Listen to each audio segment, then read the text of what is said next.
Hey, the general is not with us tonight. The general is on special assignment, and I know he's going to be victorious on that special assignment. But we got none other than Doc Polite stepping into the co-host chair tonight. And Doc, how you doing this evening? Man, I feel good. Y'all starting to let me run wild, man. Hey, man, look. Hey, y'all let me run wild now. People get to see who makes us look good. I'll be in the doghouse next month. No, brother. Hey, so Doc, man, we're into. Happy New Year to you. Happy New Year to our listening audience. But Doc, man, we're in 2026, man. Anything special? Do you make those resolutions and that kind of stuff that I don't make? You know what? I don't, but I tell you this. This is I'm praying my breakthrough year. You know, my company develops apps and stuff, among other things. Mm-hmm. So I've got about 6 of them lined up, and I'm beta testing all of them right now. And I'm trying to get myself some investors. Mm-hmm. So I'm looking for that. It's to be very, very lucrative. Well, Doc, you speaking on the terms of that passive income. So one of your apps, and it's one of the ones that has become very popular very quick, and that's the one dealing with photography. Yeah. And so we have a couple of meetings lined up with some people in, believe it or not, the funeral home business. Okay. Because that's something that memorialize that final gathering for a lot of families. You know, whether we like it or not, funerals have become quasi family reunions in a way. Yeah. You know, where we're not doing those family reunions, but somebody, when me mom passed or big mama passed, we all, you know, that's when we come together. We want to capture those memories, even at that sad moment. You know, maybe that's the last time we see Uncle Junior. You get what I'm saying? I get what you're saying. Yeah. And Doc, let me say this, and I don't do this better than the general does it. But for those of you who are tuned in, you tuned in to Let's Talk Nation tonight. And one of the things that is definitely bound to happen is that your IQ is definitely going to go up. We don't know how many points, but it's definitely going to go up. You tuned in. You got Doc Polite sitting in the co-host chair tonight, and Doc talking about he going to get in trouble. Doc ain't going to get in any trouble. He just going to help that wisdom increase. And also, Doc, we talk about your apps, the passive income. But I will say this to you, Doc, and I'm going to liken it to Shark Tank. If I had to say, based on the applications that you're developing, and this is not to diminish the value of the other applications by any means, the one that I see sticking out the most, the one that I think has the potential to become immediately more lucrative is that photography app that you have that people can scan the QR code. If you're going to a wedding, if you're going to a family reunion, if you're going to the classic, everybody scans that QR code with their phone. You could be at the tailgate and people up in the clubhouse at the doggone classic game. Yeah. We're getting pictures from everywhere. And you know, that was one of our testing platforms too. I had some people at the classic test it out, and they love it. And so, you know, we've ran it at some events and stuff and given people free access to it. We still have some free access. So if anybody out there in the audience wanna test it out, hit me up on Facebook. And on Facebook.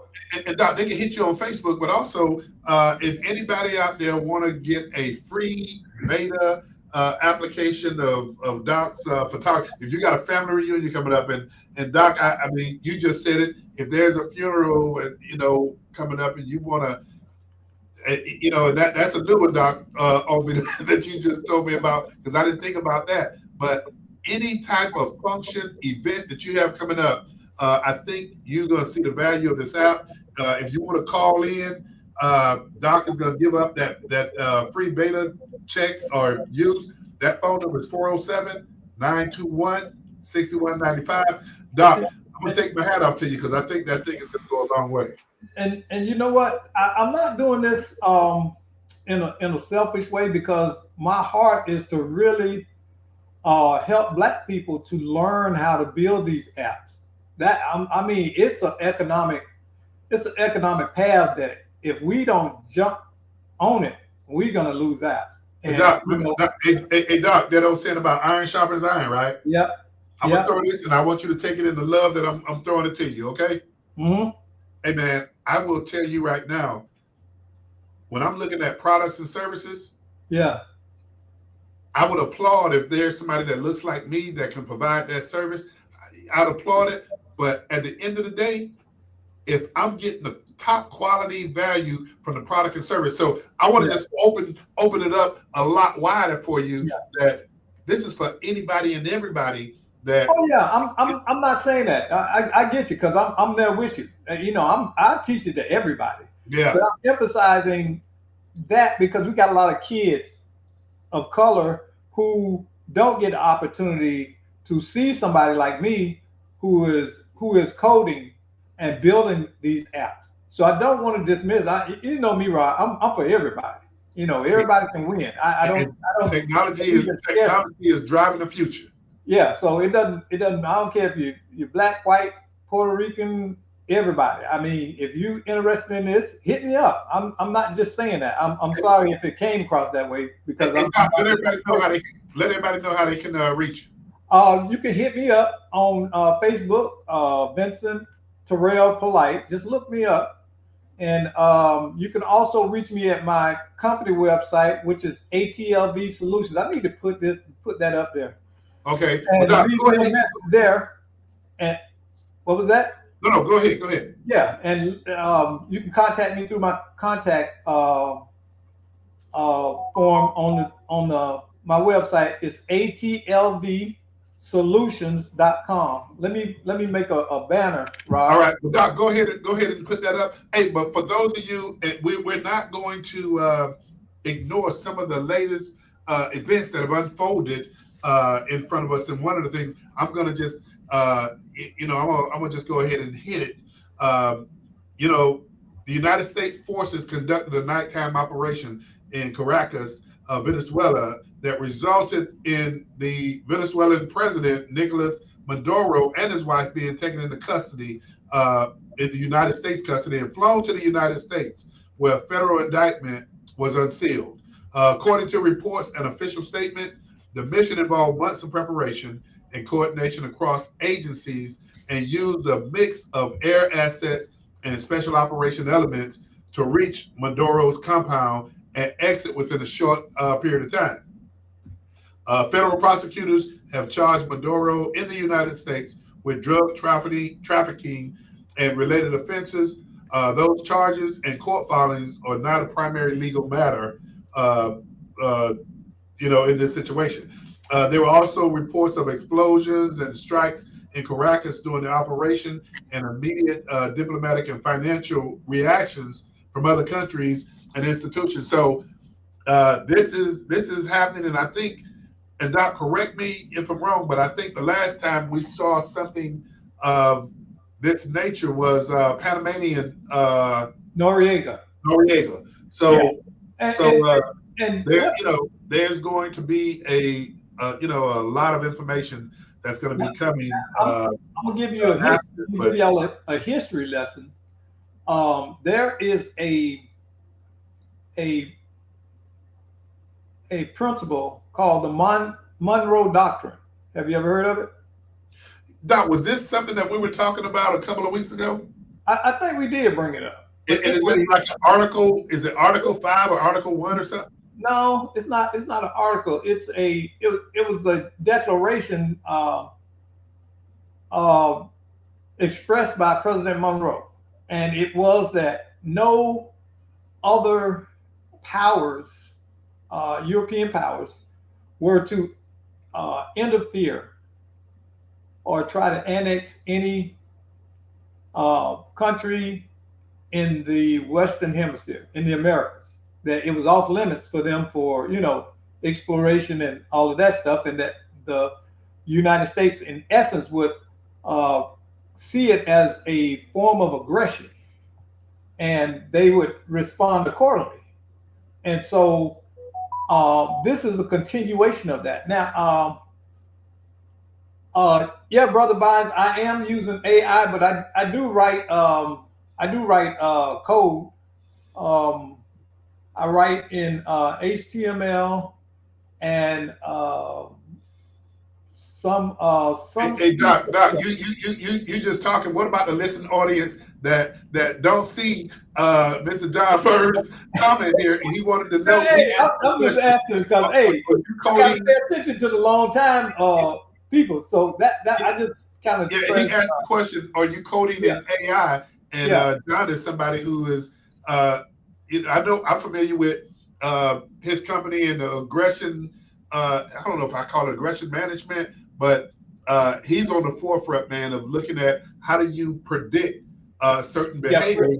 I think it's predictive analysis, I believe. Yeah, and I don't know if John uses, Brother Bynes. Yeah, I don't know if he uses AI technology with the development. John, you can speak to this, man. If you want to make a quick call in and be real succinct on this, you're more than welcome to, because I don't want to botch what your company does. But Doc, and I know we got off script a little bit here, but technology is where it's at. If you're so far removed from it, it's almost like when computers came out. For those who were afraid of it, they've been left behind. So you got to jump on and move forward. Yeah, but back to the Monroe Doctrine. You can question what the United States have done. I won't say President Trump. I say the United States, because that's the way that we are presenting it to the world. That we have seen that China and Russia have made an effort to expand into our. John, hold 1 second. Go ahead, Doc. Go ahead, finish, Doc. And so we've seen that with Cuba. We've seen it with South America. We're not acting in a vacuum. There's a cause and effect. Okay. And so that was the one thing that U.S. intelligence has been dealing with the fact that here is Venezuela that's already kind of a rogue leadership, and they are increasingly inviting others, European powers, into our hemisphere. You get it? Yeah. And so, I get where you're going, Doc. And here's something that I'd be remiss if I didn't say, and you and I, we talked about it off air, but the way that the United States military conducted this operation, man, it was, from those of us on the outside, it was flawless. And man, you got to commend the leadership, the technology, and just the way it was done, to where it wasn't reported that there was any loss of life of American. No. Man. So got to take my hat off to that, man. And listen, it's getting scary how well the United States can execute now. Well, it's showing everybody. Hey, it's showing the world that the United States can execute. Well, and I'm telling you, as a former soldier that understands the basics of battlefield preparation, I can tell you that, number one, they've extended the force multiplier standard to way out there. Well, Doc, the way that was pulled off, again, man, can't say anything other than, and I'm gonna just say it. This is not being partisan whatsoever, but congratulations, man, to where we didn't hear any loss of life of American soldiers. What we saw, man, was the United States utilize, man, everything within its toolkit and accomplish its mission. So, John, in terms of talking about accomplishing missions, and I didn't want to butcher your business and how you conduct your business. John, you were asking Doc about if he utilizes AI. Tell us about, or tell our audience, man, about what you do. Well, thank you very much, Ron and Doc. I appreciate that very much. We discovered how to measure human emerging aggression. and we got it scientifically validated as reliable about 10 years ago at Eastern Kentucky University. And then we built the app and the dashboard and the learning management system, the online training, so that we can provide these skills in a scalable way for organizations that are either large in one area or they're spread all over the world. So yes, we do use AI, but it's interesting because, as I'm sure Doc will attest, this whole concept of AI and its emergence is causing us, those people that are coders, people in the advertising business, and they're all sort of saying, well, we're going to be impacted, so maybe, just maybe, we should become experts ourselves in this information. And so I put myself through, I had a friend who is a Harvard graduate, both from the law school and business school, and he was telling me about this 8-piece course put on by Harvard's business school that you get certificates for, and those are important also because they demonstrate you have that knowledge. So I went through all of these 8 courses put on by Harvard's business school. Actually, it's the Digital Data Design Institute within the school, but and it was transformative in the way you learn and understand AI and its applications. And I think, again, I believe that Doc will probably affirm this. You've really got to become those people that are scared or concerned about what AI is going to do. It's never meant to replace anybody. That's one of the first things you learn. It's meant to augment you. So if you're a coder, it's not meant to replace you. It's meant to enhance what you're doing in that industry. Same thing for the advertising business, and it's transformed or in the process of transforming my business. So AI is becoming, for your audience to understand that AI is not something to be afraid of. AI is something to learn because it is our future. And if you don't want to be made redundant, then you need to become knowledgeable about this, at least on a surface-like level, to learn how to be effective, just like when we learned about Microsoft and Word and Excel and the other aspects that help you do your business. Hey, John, let me ask this, man, and let me pull this out of you. As it relates to your primary targeted customers, who might that be? Thank you for asking. Hospitals are, there are more non-fatal assaults in hospitals and healthcare than any other industry. So clearly, but all corporations that have 50 employees or more all have a need. Actually, are out there crying for this because what are we doing? We're preventing these things. When you think about, as a basic foundational tool, conflict resolution, and people tend to think that conflict resolution is designed to prevent escalation and violence. To a degree, that's correct. But doesn't conflict resolution presuppose conflict? You're already reacting to conflict. You're not preventing it. You're already at risk. You already have a victim. Our system enables you to identify the pre-incident precursors to conflict, as well as sexual harassment, abuse, bullying, discrimination, and or assault and violent behavior. So it actually enables us to get out in front and prevent these maladaptive behaviors, these expensive things for both human cost and financial cost to employers across the country. John, I apologize in advance for my rapid fire, because I got this attention deficit this sort of sometimes. But let me ask you this question, John, because I'm familiar, Greg familiar, Doc is familiar with you in terms of what you've been doing and how talented you are.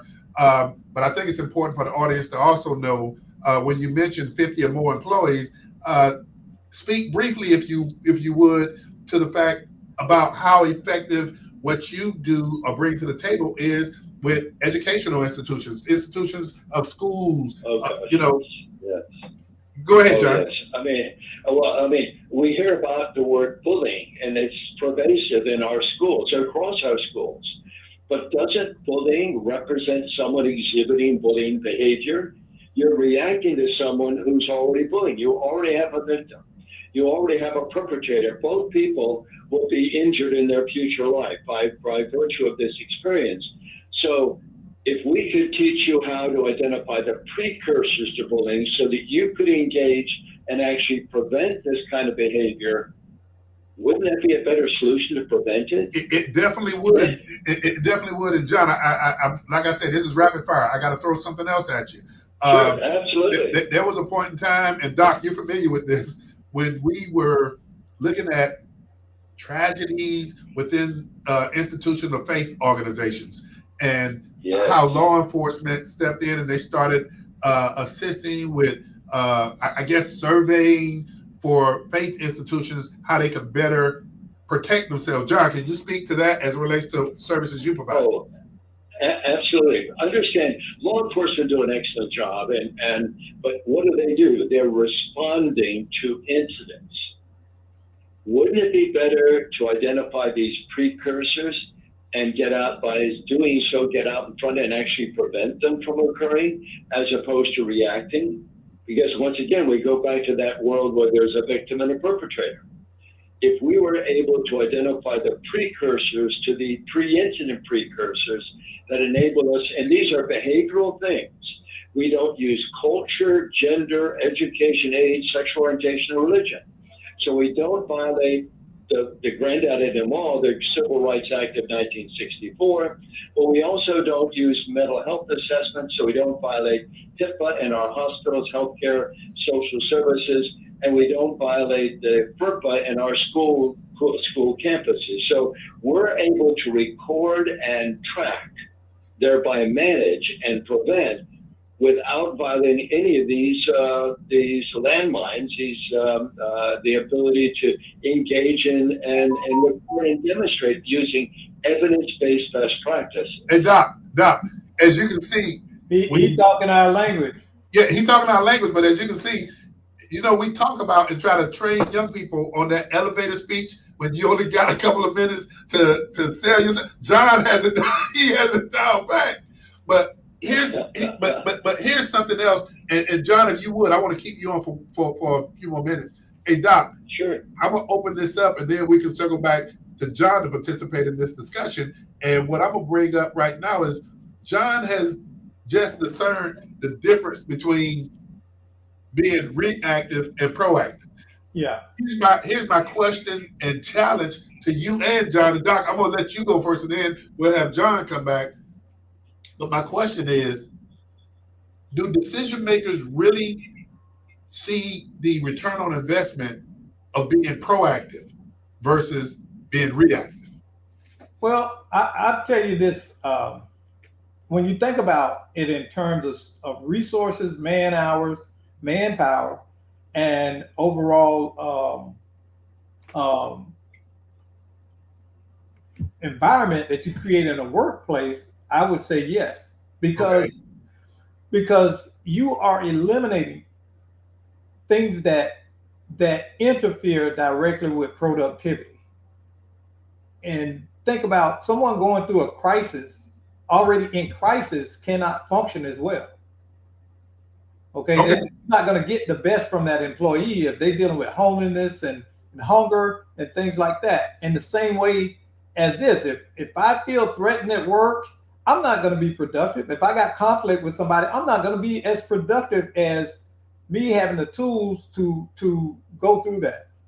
Okay, Doc, I appreciate that. So, John, I want you to be real succinct and respond to the same question. Sure. Obviously, there is a cost. Any from the point of conflict up through. I'm talking about destructive conflict, right up through sexual harassment, abuse, bullying, discrimination. All of these elements have a direct and corresponding effect on productivity and thus profitability. If we're able to get out in front and demonstrate that we're doing that, then that is a significant advantage to both the employer and the employees, because there's that human cost that we're saving. Incidentally, it also enhances trust among people when you're able to address things, because at this lower level on our continuum, you still have cooperation. Because our system is not punitive. The systems that react are punitive. They're designed to identify an offender and punish that offender. So who is that person going to look after the moment they get punished? They're going to look for the person who turned them in. This is why see something, say something isn't working. And our system is rehabilitative. We engage early on where there is still cooperation, there is still trust, and we're able to enhance it and enhance trust at the same time. So we're actually aiding the organizations to be more productive and therefore more profitable. Hey, John, man, I tell you, nobody does it like you. John, if you would, let everybody know how they can get a hold of your organization and go ahead and lay it out there, man. Oh, thank you. You go to the website, it's Aggression Management. It's very simple, aggressionmanagement.com. You put that in, it gives you everything you ever wanted to know about me, my organization, our client list, which is vast. But also right at the very top, it has my telephone number and it has my email address. So you can reach out to me that way as well. Hey, John, is that Aggression Management spelled out? Aggressionmanagement.com. Okay, Doc, if we can go ahead and add that to the scroll, appreciate it. Thank you. Hey, Thank no you. problem. Hey, John, go ahead, John. Before I jump off, I wanted to address this whole thing that you were just talking about as well. What's just happened in Venezuela, and the brilliance of what's occurred, because yes, we didn't get into the same quagmire we did in Iraq, because we're actually using the current group, that could go terribly wrong. But if it goes right, and they're afraid that we're going to swoop in and get them, so they're using fear as what's driving them. And if we can get this to turn back around and actually get them to motivate and make this country, because yes, people are saying, well, it can't, we're talking about walking and chewing gum at the same time. Of course we can. We can handle this. We can move that country towards more of a democracy, And when that elections are taken, we probably have a good idea who's going to wind up being the next president. But the people that are there are recognizing that Maduro himself was given an option. He was given an option to leave early, and do so he'd be sitting on the high cotton right now. But they didn't choose to do that. They choose to play games. So they're not going to play games, I think. And in doing so, I believe they're going to be able to manage this. It's going to be very interesting to see how that works out. But look what's going around on in the macro level. We see Cuba. We see Colombia. I actually heard, and I haven't reaffirmed this yet, but the Ayatollah Khomeini said that if this gets any worse, as far as all of these rioting is concerned, that he may have to leave the country. Impact of what's happening here that is impacting the rest of these evil, bad people across the country. And this is all done in this brilliant way of managing economics of the world and managing power of the world, and doing it all in a measured way. I'm very impressed. Well, hey, brother John, I got to tell you, man, appreciate your insight. And, I just think that we all need to sit back and watch what's taking place. But, I'm more of an empirical person. I like to see that empirical data. A lot of this has been discussions and talks about the flow of drugs and things of that nature. Now I'm really looking to see if we're going to have a response to the fentanyl issue nationally, if we're going to have a response to cocaine and other issues. So, John, I'm with you, man. I'm looking forward to seeing how this really, the outcome of this, but also is it going to have a rippling effect across the world? It's always a pleasure, Rod and Doc, and I think that we're all going to be observers here. But I think he's got an incredible team, And I think that incredible team can navigate these waters very well. And we may see evil industries, evil countries, leaders dropping like flies around the world, and that would be a good thing by any standard. And John, Florida has a connection to one of the individuals that's playing, and I know it's many, but that's playing an instrumental role in this. And Florida's connection is, and I'm proud to, say from, my former connection when he was the Speaker of the House, and I'm talking about none other than former United States Senator Marco Rubio, who is now Secretary of State. So absolutely, we have some room. Trump, you said he's one of the best secretaries of state that he's in his lifetime. And I would have to agree. I'd have to agree. Hey, Brother Burns, you're always welcome, man. You're always welcome. Oh, thank you so much. Thank you. Pleasure, Rod. All right. Good to chat with you. All right, man. You take care of yourself. All right. Bye now. Bye-bye. And Doc, one of the things that I forgot to ask Brother Burns to do for us, which I'm going to be asking our entire audience, and it's going to be a conversation that we're going to have at a later date. But when we talk about being proactive and reactive, it's one of those things that I say, okay, you tell me what you value, and then show me your budget, and I'll subsequently tell you what you actually value. I know we're living in the times of limited resources and things of that nature, but be careful when you tell people that you value being proactive versus being reactive, because all it takes is to look at your budget, and then it'll really disclose what your priorities are. Yeah, you put your money where your heart is. You're right. Hey, but the thing I was mentioning that I forgot to say to the Brother Burns, and I want to say this to our Let's Talk Nation audience. I would ask, and I see you have Brother Burns' website going across the bottom of the screen, and we're gonna probably be switching out a few things before this show is over with.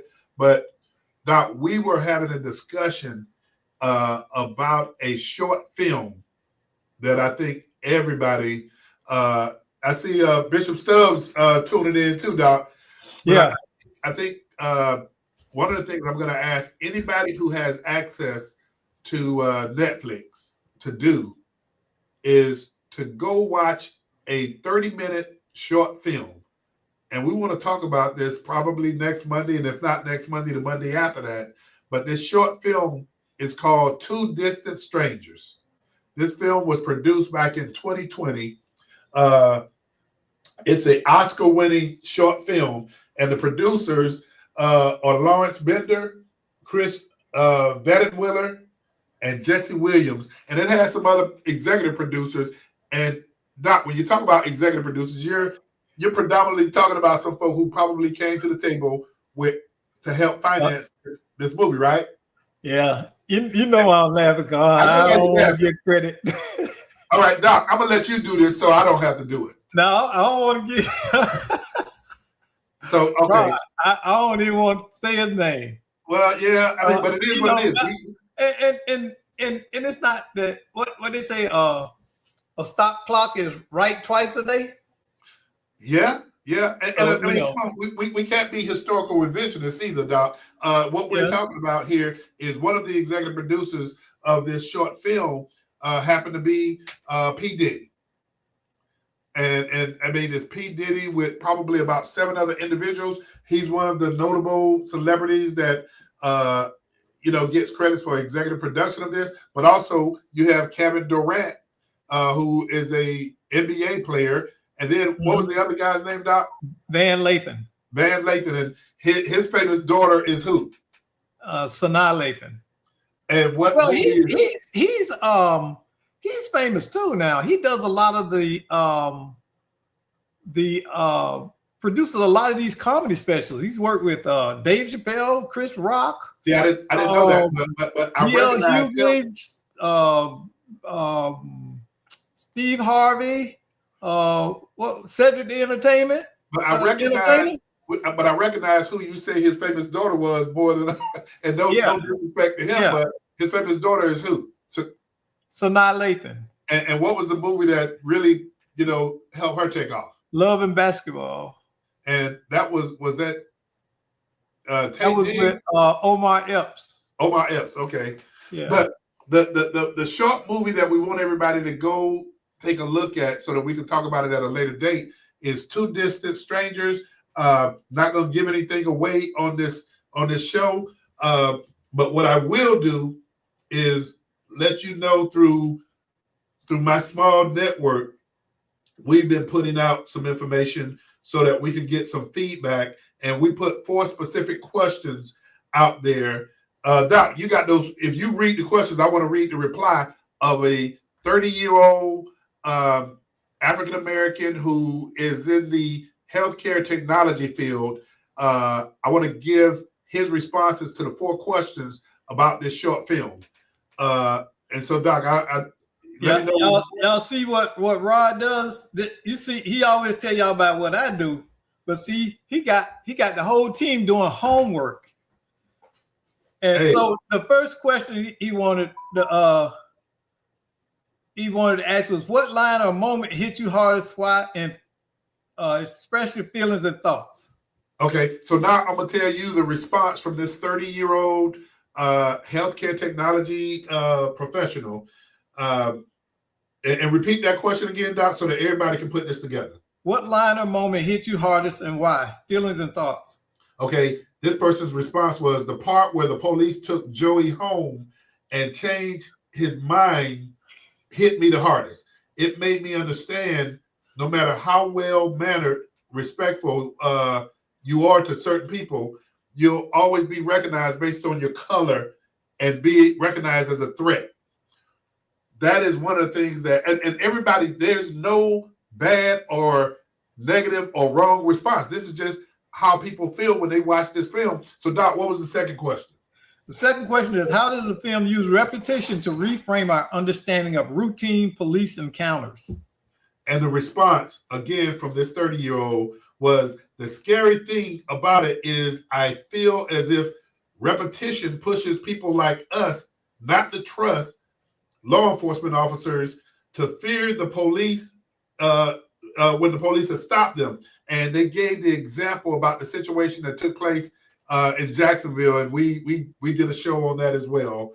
But again, this 30-year-old professional said the scary thing to them was about how they felt the repetition pushes people not to trust law enforcement and to fear the police when they're stopped. That is something, man, that we've had discussions time and time again. Doc, the third question. Which policies, training practices, or workplace procedures does this short video make you rethink? Be specific.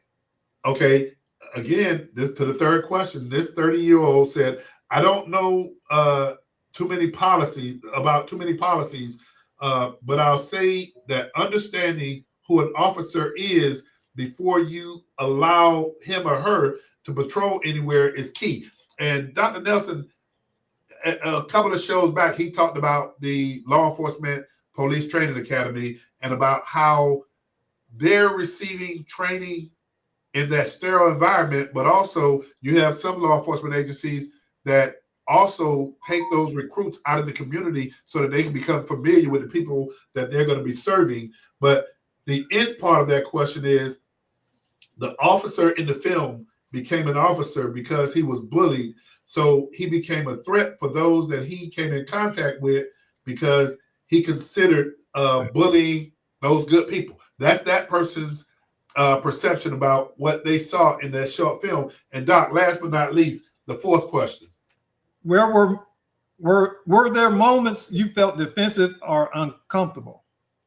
And the response, and this is the last response, again, from a 30-year-old health technology professional, was that he felt uncomfortable because he felt as if not all officers were not what was portrayed in that short film. And also he felt uncomfortable because even though all the officers in that film didn't exhibit those same characteristics, this 30-year-old still felt that he could have been a victim of their actions. So you got to go watch this short film. Again, it's on Netflix. It's called Two Distant Strangers.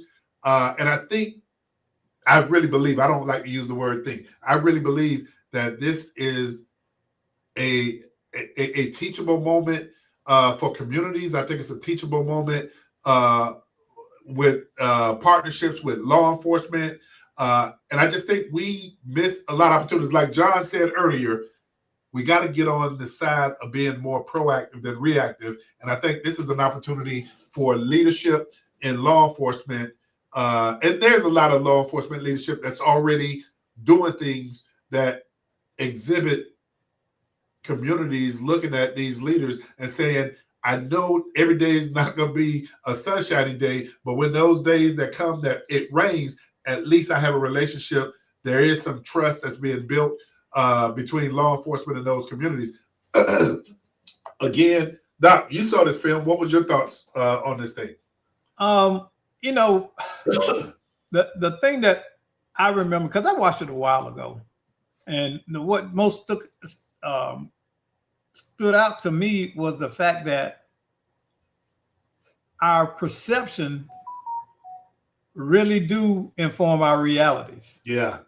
And we bring all of that into these kind of situations. It's like, you know, like I was explaining to you, I could see myself reacting that way when I was the age, but something that made me change was the fact that I began to stand on my humanity. I was a human, and I had a right as a human to be treated a certain way. It had nothing to do with skin colors. And I refused to let people not treat me as human because I was going to give them the courtesy of being human. Well, Doc, but one of the examples that I have to bring up, and you're familiar with it, Dr. Nelson, the principal of 21st Century Research and Evaluation, he had been traveling around the state of Florida doing it with faith-based organizations, community-based organizations, with the mobile law enforcement simulator. And that's the simulator. People don't like to refer to it as shoot or don't shoot, but it's the simulator where you put a holster on age-appropriate young people, and you also put it on regular, everyday adults. Let them go through the process of what law enforcement goes through in crisis situations. And one of the things that you see is because those individuals put themselves in the shoes of law enforcement, they kind of get it then. But then the other thing that Dr. Nelson does, he actually has law enforcement put themselves in the shoes of those community stakeholders. So you get to see both sides. You know, Rod, I listen at night, late night sometimes. I'm laying in bed and I'll put my earphones on and I'll listen to like these true crime stories. It's fascinating. You know, I'm into human behavior. And one of the things that I come to understand is that law enforcement has a terrible job. It's tough. It's tough. I would not want that job. I'm just being very honest and open and transparent, because here it is. You're walking into situations every day where you don't have control of it, and you are often encountering people in their worst moment on the worst day of their life, probably. And so anything can happen, you know, and we often don't think of that. You know, the police don't know that you the reverend at the church. I know exactly where you're going. You're absolutely correct. But here's the thing that I think we can all agree on. And you know, and I'm going to mention some of those law enforcement leaders out there, whether you've had a good experience or a bad experience with their agency, to me matters not, because we've seen the leadership, the proof is in the pudding. My heart goes out to folk who, like you say, Doc, that one day of their life, they had that bad experience. Some, unfortunately, tragic situations of which, man, I got to say, we got to hold law enforcement accountable for those days as well. But man, you know, yeah, Sheriff, but we can't let the bad moments become the litmus test of how we measure. You're right. Because that's the problem. We are sensationalizing the bad apples. Yeah, it's bad apples in everything. I don't care what you do or where you are. There are bad actors everywhere in every profession all the time. Now, the difference is the degree in which life can be taken. Yeah. And that is what I think delineates it for most people. They look at that fact. And then we have to look at the perception of over policing. I think that plays more into. Doc, I gotta ask you, because I think we have a difference of opinion on this one, and that's all right. But what's your thought about over policing? Well, I think I'll tell you this. When I was in high school. Come on, bring it, brother. Bring it. When I was in high school, I used to sell weed, right? So it was, if you got caught at school with weed, and yeah, I did sell it on the campus and stuff, it was always the black kids that got searched. But you know who my biggest customers were? The white kids. What? And they very rarely got searched. So we were in that concept. That's you're looking for the crime, but you're looking at certain people as more predisposed to engage in certain behavior. So you pay more attention to them, and that's the essence of what over policing is. And so, Doc, here's I guess where I may vary a little bit, because what I heard you describe to me is bias. And I don't disagree with you when we're talking about bias. When I think about over policing, here's one of the things that comes to my mind quickly, and that is, when folk look in communities and they say, man, we just got so many police that are patrolling our communities, but then you talk to some of those residents in those communities and they welcome that representation of law enforcement. And Doc, I will say this, man, just simply put, if you were to look at who do you think call law enforcement calls for service more often than not? People in underprivileged or lower income neighborhoods. You've been listening to Dr. Nelson a lot. You've been listening to Dr. Nelson a lot. No, because remember my background and what I told you. You deal with people who cannot manage their lives. Yeah. And so when you think about it, that's why police are there to do what? Control situations, life management, circumstance management. See, we've made policemen, we've turned them into referees with a gun. And Doc, you and I, we've talked about this before, and I've mentioned the former police chief of was it Dallas, Texas, that during his eulogy, he said to the individuals that were there when he was eulogizing two of his officers, he said law enforcement is expected to do too much. If there's an abundance of stray dogs in the community, you call law enforcement before you call animal control.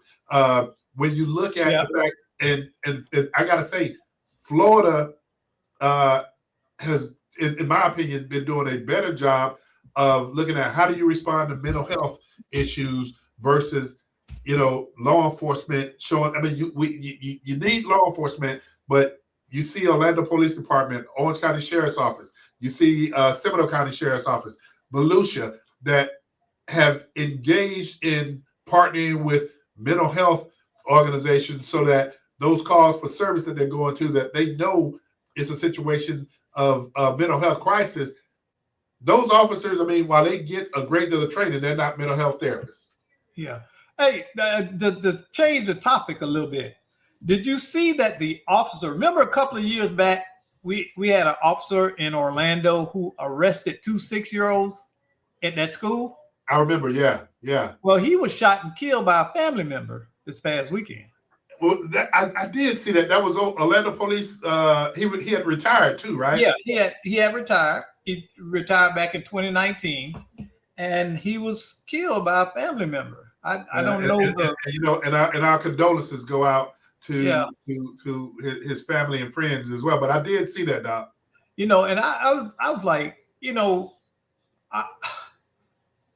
that's beyond. I don't know. I don't even know how to frame it because, I thought about all the years he served. Yeah, Served 23 years. He served 23 years. Yeah, and to lose his life in an argument with a family member is, it's tragic. Yeah, you're right.